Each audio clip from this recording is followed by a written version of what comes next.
everybody. This is Jake Stenziano, host of Wheelbarrow Properties Podcast, here with my co-host, the multifamily mentor, the coach, the chef, the father of six, the best-selling author, the G-Daddy, Gino Barbaro. Gino, how's it going? Mr. Stenziano, I'm doing good, bro. How you doing? I got post-con hangover working right now. I'm trying to muscle through it. Zapped all of my energy out, and it's Tuesday now, and trying to muscle through here. How you doing?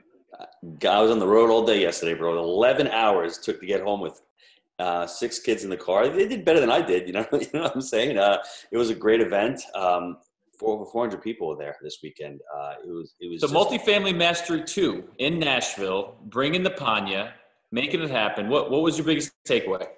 Biggest takeaway was people completely underestimate the power of networking. Every single person there said that it wasn't about the education, which is always is, but they were already educated. They already knew the 3-step framework. They were there meeting the entire community. And this Facebook age and social media age, there's no more face-to-face anymore, or at least there's a lot less. But everyone in the real estate space knows that it's about networking. And that's what I want my students and everyone out there to know. Spend money on these events. Don't go just to ours. I mean, obviously, I want you to come to ours, but go to other people's events because that's where you're going to meet other like-minded, intelligent people with money, with education, with skill, and you're going to have a great time. We had a great time. I had my whole family there selling merchandise. Jake's kids were there. It was a family event for us, but on top of it, we had some amazing speakers, and the level of energy was there was great. I mean, for the food, Mr. Hangry over there, we had enough food for Jake to hold them over for the whole week. So that was good, but, kudos to, the Renaissance in Nashville. They did an awesome job, and I just want to thank all the, the community members for Jake and Gino for showing up. I think the most interesting thing was, and one of the biggest takeaways is that there was a lot of great speakers there, a lot of great information being shared. But it was, so many folks were, okay, I'm an operator.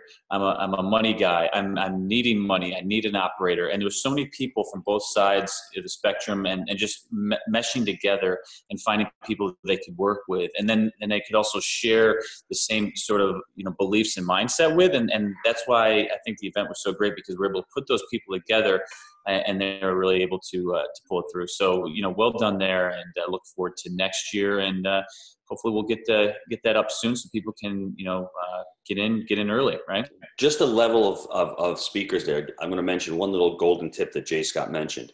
He bought a 38 or a 40 unit property. What he did was, it was too small for the typical property management company out there. And with his abundance mindset, what he ended up doing was corralling another 3 or 4 property owners that had 20 and 30 units, got together, they had a collection of assets, and they shared one property manager. So do you think you can get the cost down? That was genius. I mean, people in the crowd, I could just see oh my gosh, I never thought of that before. So that one tip will set you up for success in your properties. And there was tons of them. You got QRP, you got syndication attorney, you have Dave Zook bringing the pain. I mean, it was awesome. I mean, I learned a lot of stuff that weekend. So very cool.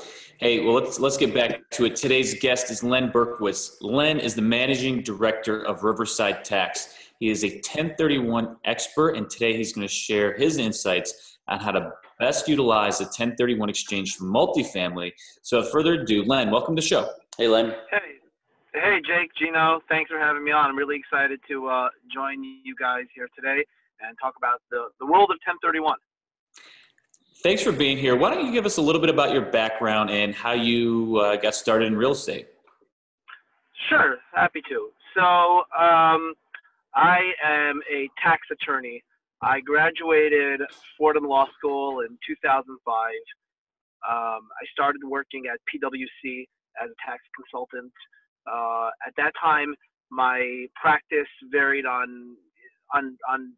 my practice centered around hedge funds, private equity funds, infrastructure funds, helping them structure their investments in a tax efficient manner.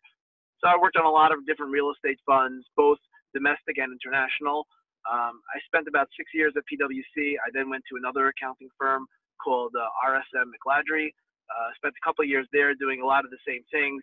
Started getting more involved with real estate at that time. And then prior to joining Riverside, I spent another couple of years at Mazars, where I was doing a lot of real estate consulting. And so my career really focused on a lot of real estate tax consulting. Awesome. Len, can you just walk us through what the process looks like with a 1031 transaction? Sure. And it's a great question, because a lot of times I get that phone call. A new investor, he's just getting into the game. He's heard about 1031, but he's concerned. He's concerned that the process will take long. It's going to somehow impact his closing. He's not going to be able to do what he wants to do with the money. And the reality is, at its simplest, 1031 is a really very straightforward process. Now, again, there are more complicated transactions, but at its base, it's a very simple process. What happens is, typically someone will call me up and say, "Hey, Len, we want to do a 1031 transaction." I say, "Okay, great. Send me a contract." He sends us a contract. We prepare specific documents. We can do it even the day of if necessary. We send the documents along for the closing. Documents get signed. The proceeds get sent to our account. We hold the money in escrow until you're ready to close on your replacement property. And we'll talk about the deadline, the timelines, and all that type of stuff.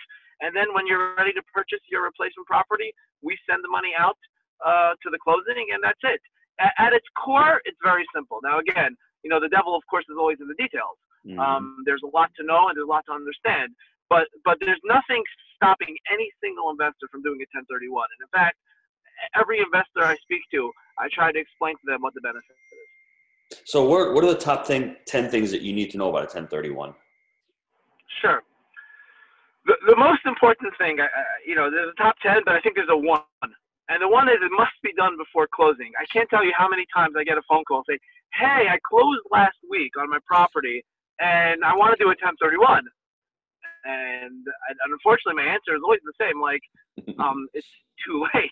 I can't help you. Like, no, but I know what I want to buy. I said, no, I got you. And I know that, I know your intent was good, but you missed it. You missed the boat. So my first thing I want to tell people is if you're selling something, call me. Call an attorney, call someone, call Jake, call Gino, they'll tell you. Call someone that understands real estate, that's been in the game for a while, that'll tell you, hey, have you thought about doing a 1031? Don't go to the closing table, finish your closing, and then say, oh, someone says, did you do 1031? And then give us a call. It's too late. Mm-hmm. So that's probably the most important thing you need to know. That's one. The second thing is that under a 1031, there's kind of a misconception, and I'll highlight it with a story I got yesterday. Actually, something that just came in yesterday. A 1031 only defers taxes, right? It doesn't eliminate the taxes. Mm-hmm. So what happens is when you sell your first 1031 property, and I'll actually relay the story I got yesterday. A guy calls me up and says, "Hey, I sold a property a couple of years ago. I sold one property for $150. I bought a replacement property for $450, and I want to sell the replacement property today. Do I have to 1031 it?" And I said, "Well, how much are you selling it for?" He goes, "Well, I'm going to sell it for about $450. So he thought, I don't have any gain on the property. I'm good to go. I said, "No, that's not the way it works. So the 1031 defers taxes from your original sale. So now when you bought your property at $450, in fact, your basis is only $150. So when you're selling it now for $450, if you don't 1031, you're going to pay $300,000 of tax." So, he understood that he has to do another 1031.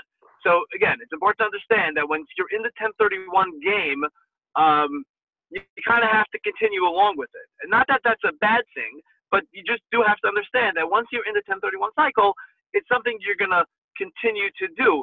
And you'll probably trade up in value and you'll grow your real estate empire. It's important to understand that you're not going to eliminate your taxes. And ultimately, at some point in the future, there are planning strategies, but we don't need to get all the way that far down, because that's, you're talking about estate taxes and things of that nature. Mm-hmm. But in general, yes, it just does defer taxes, not eliminate them.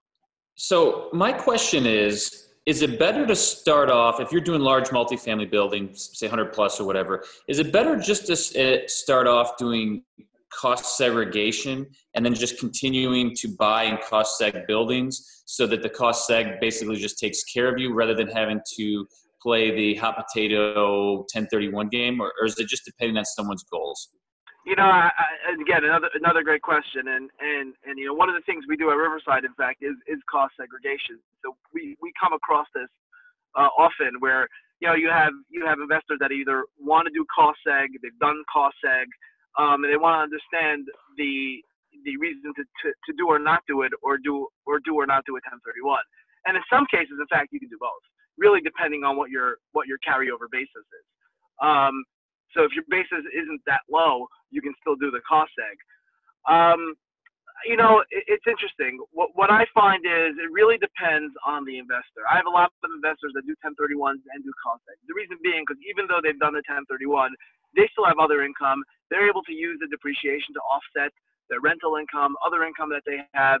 So they'll combine the two to really maximize their tax savings. So I think it needs to be looked at on a case-by-case basis. But it's important to know the two aren't mutually exclusive. That's awesome. So please continue. I'm sorry. So continue. Yeah, no worries. And I think it's just one more point about the cost seg. I find a lot of investors aren't fully aware of the benefits, and particularly now under the new rules where you get 100% bonus depreciation. It's something people should really think about going forward. Mm-hmm. All right. So the next, we're talking about our top 10 things that we should know about 1031. I say the next thing we should know is that an investor can save 30% or more in federal and state and local taxes by doing a 1031. Mm-hmm. That's a significant chunk of change. So if you're talking about, where you have a gain of $1 million on a building and you're looking at a tax bill of, $300,000 or more, you might be able to defer that, or you will be able to defer that by doing a 1031. I had one case recently. Unfortunately, this is, not such a great ending for a 1031 where a guy calls me up and says, "Hey, I did a 1031 and can you just walk me through what my taxes were?" And he wasn't a client, but I said, "No problem." And I walked him through the case. I said, "How much should you buy for? How much should you sell?" He said, "Well, I sold my property for $4.5 million and I purchased a replacement property for $2 million. So I stopped him, and we're going to get to that rule, obviously. But I said, you didn't replace everything you sold. He's like, "What do you mean? I paid off a mortgage." I said, "Well, you have to replace the debt." And he said, "Oh, so you're saying I owe tax?" I said, "Yes." I said, "How big was your gain?" He goes, "Well, my gain was about $1.5 million, or $2 million actually." So I said, "You're looking at a $700,000 tax bill." He's like, "I don't have the cash, because he bought something." And it's a problem for the guy. He's going to go for financing now, whatever, but it's a big problem for the guy.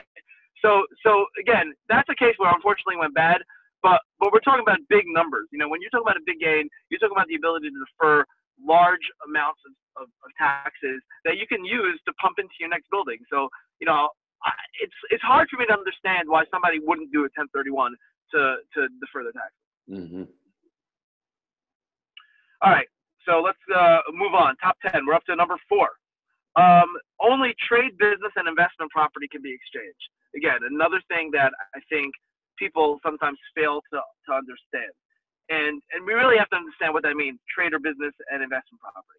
So those are two different things. Trade or business is, if you're a dentist and you have a dental practice and you sell your dental practice, that's a trade or business because you use that real estate in your trade or business. So that qualifies for 1031. The other type of property that qualifies is investment property. However, we have to understand what investment property means because that's something that people I think are confused about. Investment property does not mean property that you buy and sell very quickly, right? So guys who flip properties, they buy it, and their intention is to sell it at a profit in a short amount of time. That does not qualify for 1031. That's considered inventory property. And I get this all the time where someone calls me up and says, "Hey, I'm buying a building and I want to flip it, and I want to buy another building and flip it, and I want to 1031 it." And I say, "Well, it doesn't qualify because that's not investment property." And then they say, "What do you mean it's not investment property? I'm buying it for investment. That's what I'm doing. I'm investing and I'm selling." I said, "Granted, I agree with you, but the IRS has a different classification for investment property." So, there is no minimum deadline, how long you have to hold a property. It's another question I get a lot. How long do I have to hold it? What do I have to do with it? It's all about intent. The IRS will, if you're audited, the IRS will, okay, what was your intent when you purchased the building? So you have to be able to demonstrate to the IRS that your intent was to hold it as an investment property. So for example, if you have a piece of property that you rent out, and you're renting that for 6 months, you haven't listed it on the market, you really don't have any intent to sell it. And now an offer comes that you can't refuse, right? 100% of what you bought or purchased for, 50, whatever it is, some crazy offer comes. You might be able to sell that property and still do 1031 because you'll be able to demonstrate to the IRS that my intent really was never to sell it. I had an offer come out of the blue.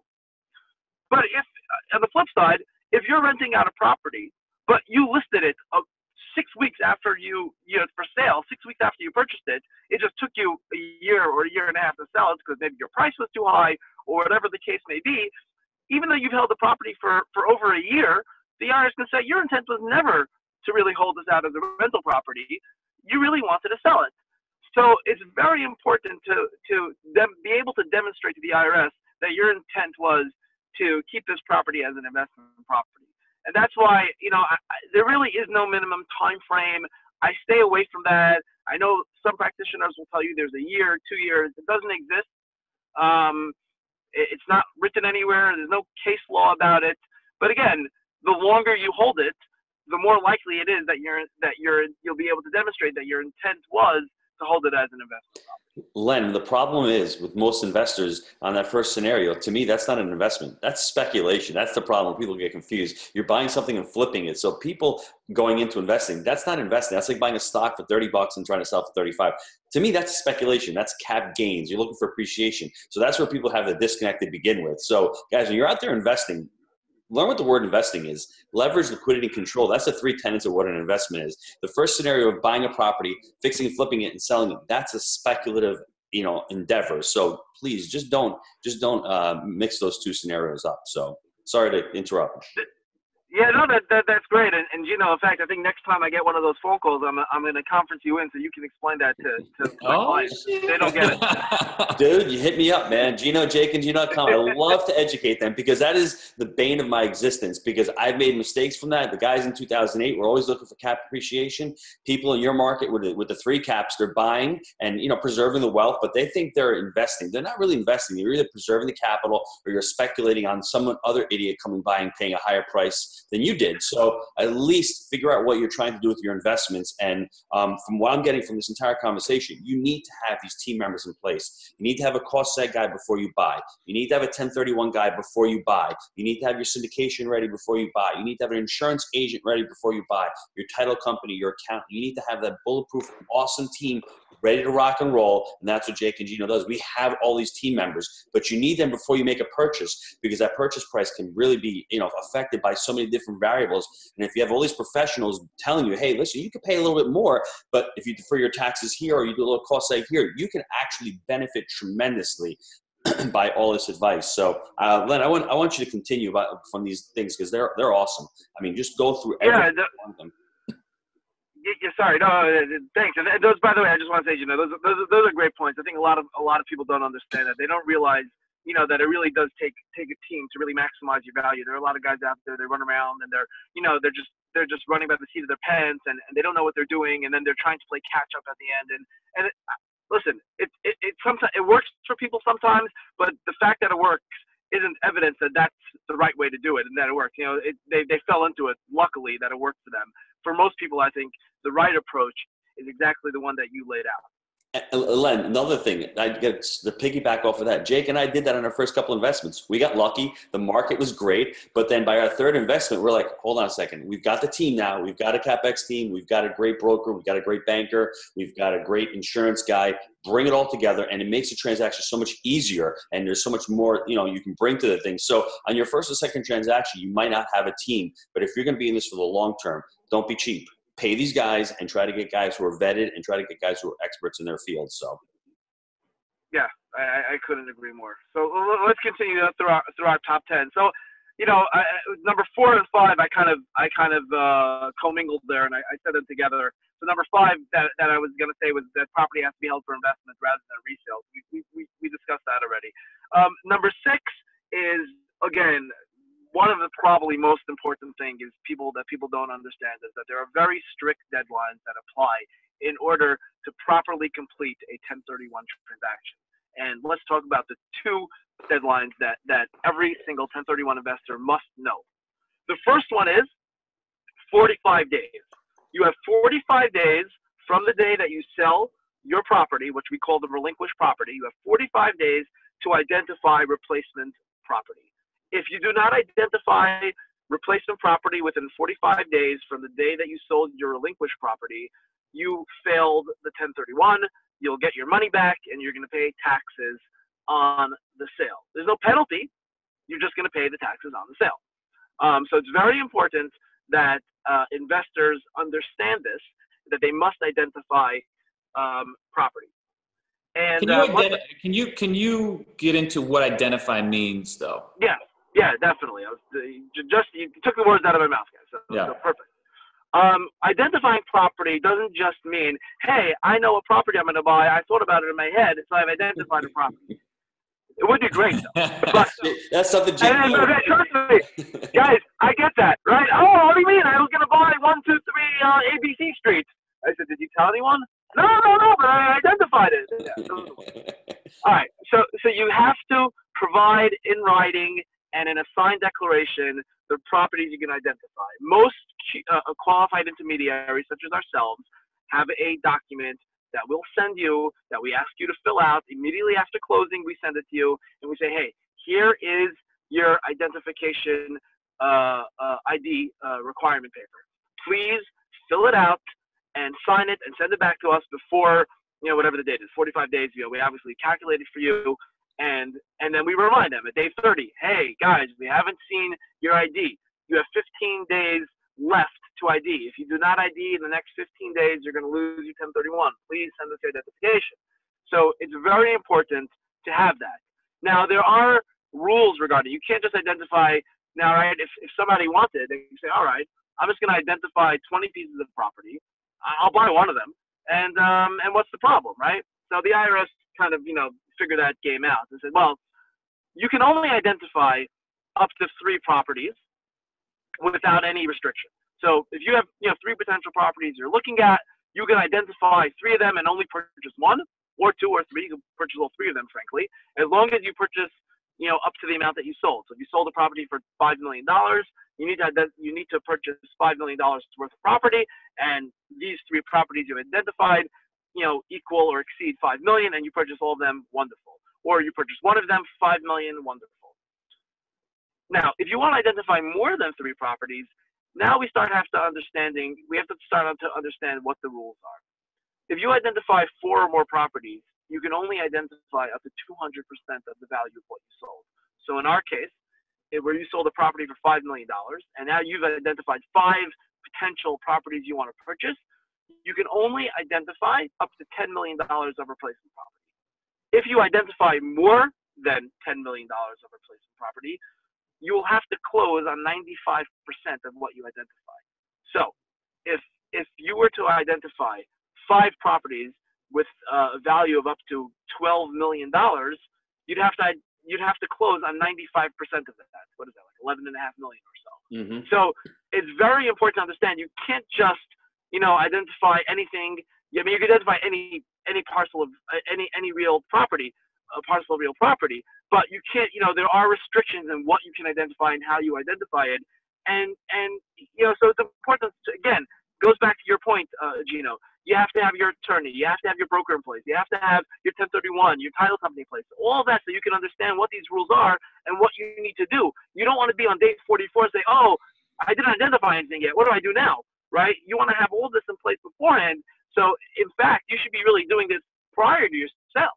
You should already be looking at the property. If you know you're selling something, you should be looking, all right, and you want to do a 1031, what do I want to buy? Because I'm only going to have 45 days from the time I sell to identify something, and I'm limited in what I can identify. Mm-hmm. I agree. So those are very that's the first very strict deadline that one has to adhere to. The other one you have is the 180-day deadline. That's the deadline to close. So you have 180 days from the time you sold your relinquished property to close on your replacement property. Again, if you do not close within 180 days, your 1031 will fail, or a portion of your 1031 will fail, and you will pay tax. So again, this one is pretty straightforward. When compared to the 45-day deadline, there's no restriction here. It's pretty cut and dry. You either close within 180 days or you didn't. Perfect. So those, those are really the two strict deadlines that every 1031 investor and every real estate investor should know. Mm-hmm. All right, number 7, and we've touched upon this already. To defer all of your capital gains, you need to acquire replacement property that is equal to or greater in value than what you sold. Okay? Yep. So if you sell a property for $5 million, you need to purchase something for $5 million. Even if you have debt on the property that you're paying off at your closing, you do not deduct the debt from what you need to exchange. You include the debt. So you must replace the debt either with new debt or with cash, but you somehow need to replace the debt in order to have a complete 1031 transaction. So if you sell something for 5 years, so basically, you look at the contract price. There are some, adjustments for closing costs, but again, at a high level, you'll look at the contract price. If you have a contract price for $5 million, you should be purchasing something for $5 million. If you don't, there'll be some portion of the exchange that will be taxable. Good, thanks. All right. Number 8. You don't have to do a full exchange. We get this, quite a bit. Guy calls up and says, "Hey, I want to do an exchange, but I need $100,000 out of the exchange, or I need $200,000 out of the exchange. Can I take money out of the exchange?" And the answer is yes. Whatever money you take out of the exchange, any cash, is called boot, and that boot will be taxable to you up to the amount of your capital gain.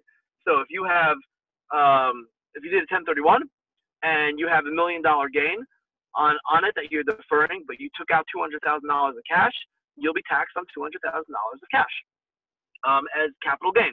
And that's fine if that's, if that's your strategy and you need the cash for something, whether, you're making a wedding or you're going on vacation or you need it immediately for some other deal and whatever the case is, there could be numerous reasons why somebody needs, some cash.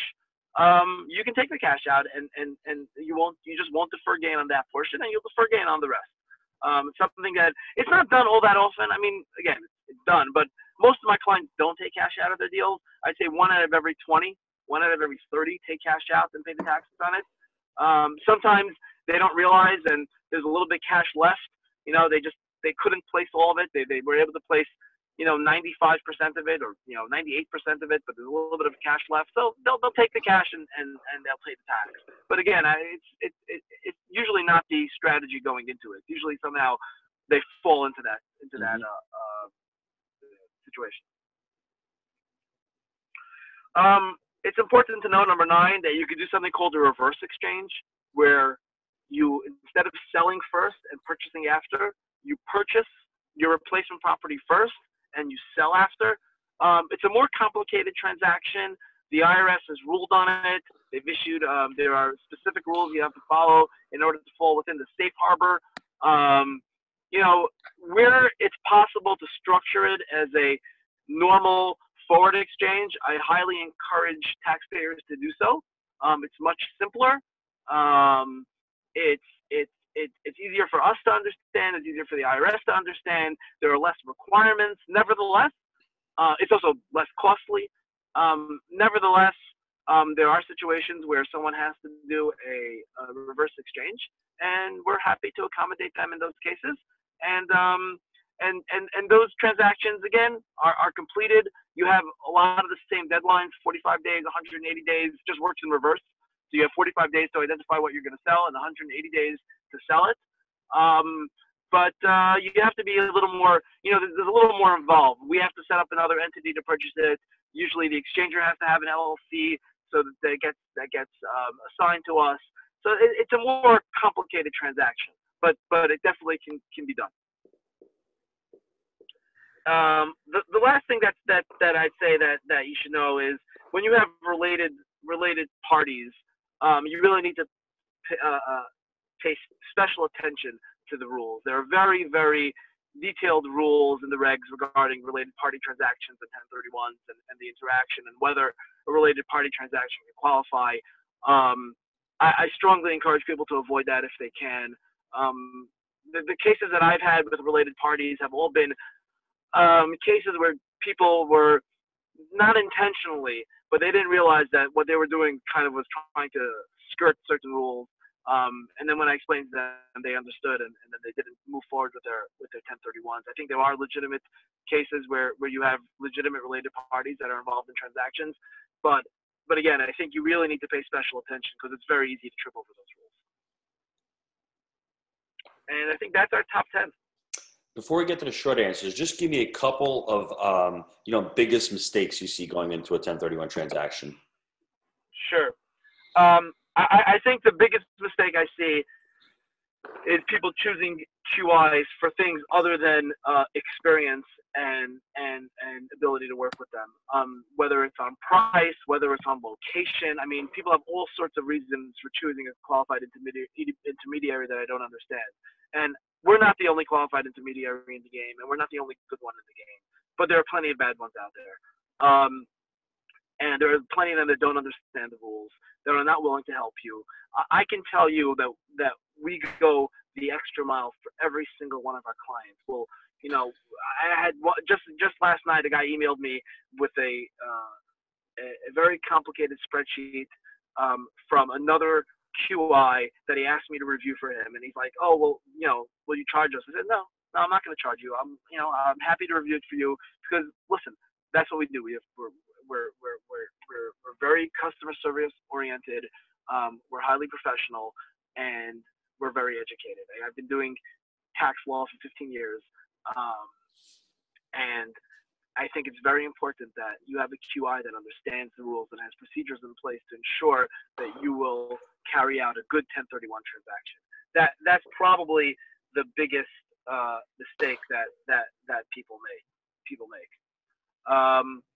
The other one is that sometimes people don't understand that as a QI, and as much as we'd like to help you, is we have to remain qualified. And in order to remain qualified, we have to be kind of a third party, a disinterested party in this transaction.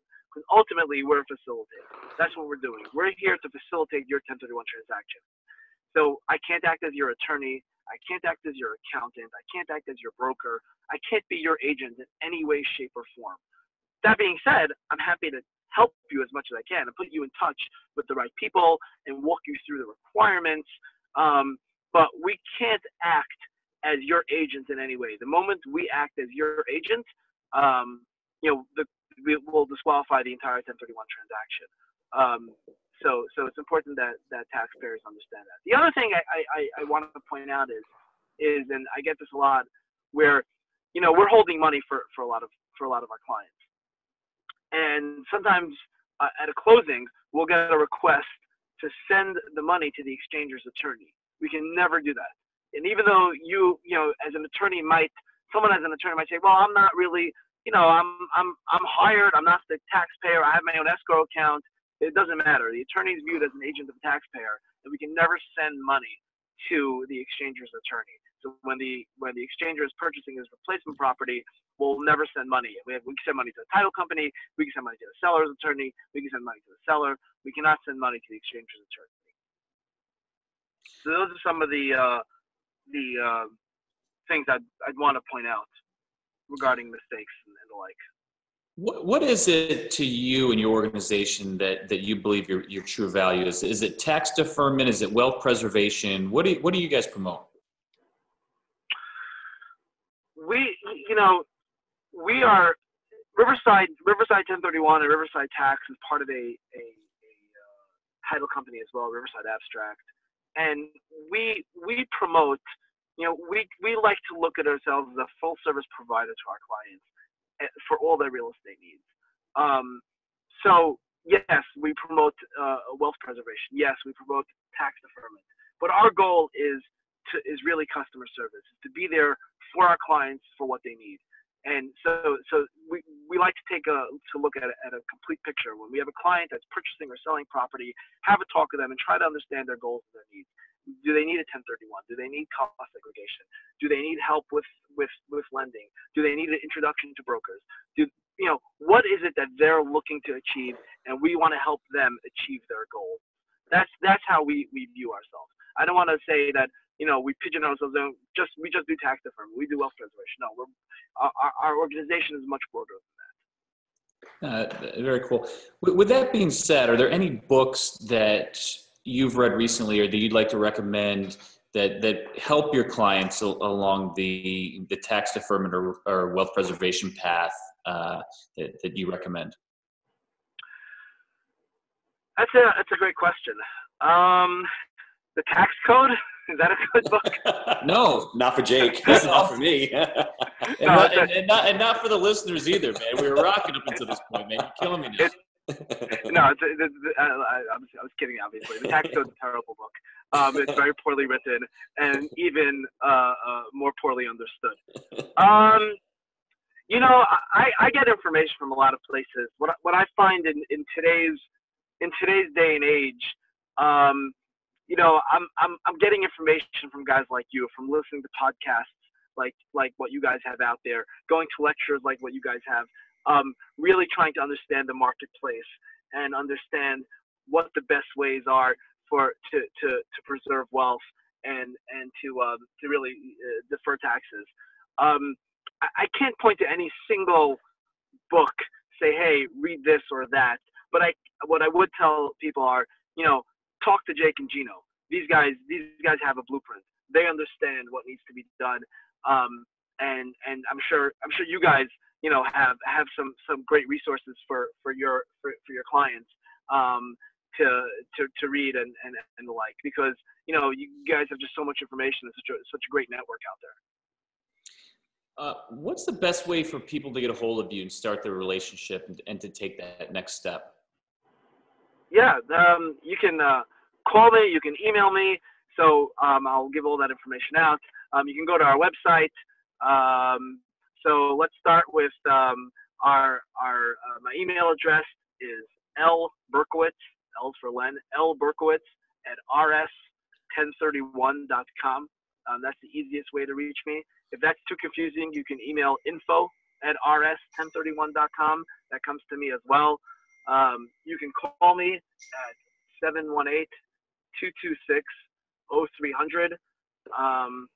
And you can also log on to any of our websites, www.riversideabstract.com, www.riverside1031.com, and you can get us that way. So there are a number of ways to contact us, and we'd love the opportunity to talk to you, to your investors or anyone out there listening, talk to you about, how we can help you, what are some of the services we can provide, and how we can help you defer taxes and preserve your wealth, and any other real estate needs that you might have when you're looking to purchase or sell properties. We have a very, very healthy, stable roster of clients. We're pretty big in the multifamily game ourselves, as far as our clients and brokers that we deal with, and we'd love to help you guys out.